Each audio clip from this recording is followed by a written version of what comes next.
Hey, it's Mia. Today we're installing Loxia Autopilot, and you've got options, so let's break them down. The easy way? Just head to the Autopilot website and download the installer. We support Windows, Linux, and Mac. So pick yours, click download, and from there it's basically just next, finish. You know the drill, but if you're a bit more technical and you like doing things the developer way, you can use NPM, the Node Package Manager. For that, you'll need Node.js installed first. Just open your browser, search Node.js download, and it'll pop right up. Or go straight to node.js.org and download. They have a bunch of options there. Docker, different packages, but scroll down to the pre-built installers.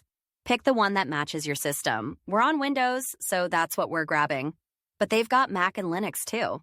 The Node.js installation is super straightforward, so I'll skip that part. Once it's done, open a fresh terminal window. And this part's important, it has to be a new window. If you try this in an old one that was already open, it probably won't recognize the installation yet. Type npmv and hit enter. If you see a version number, you're good. Okay, now for the fun part. In that same terminal, type the install command for Loxia Autopilot. Make sure you add the G flag so it installs globally. You'll see a little spinning line. That means it's working. Give it a couple of minutes.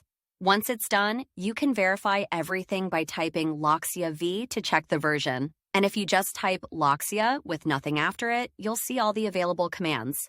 My favorite, Loxia Web.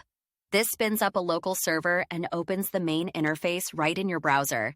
From there, you're pretty much ready. Just set your API key. Takes 2 clicks.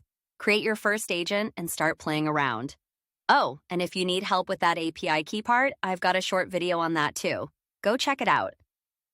One more thing. The web interface is the easiest way to start, but Autopilot also works as a command line tool and as an extension for your favorite IDE. I'll cover those in future tutorials. That's it for now. See you in the next one.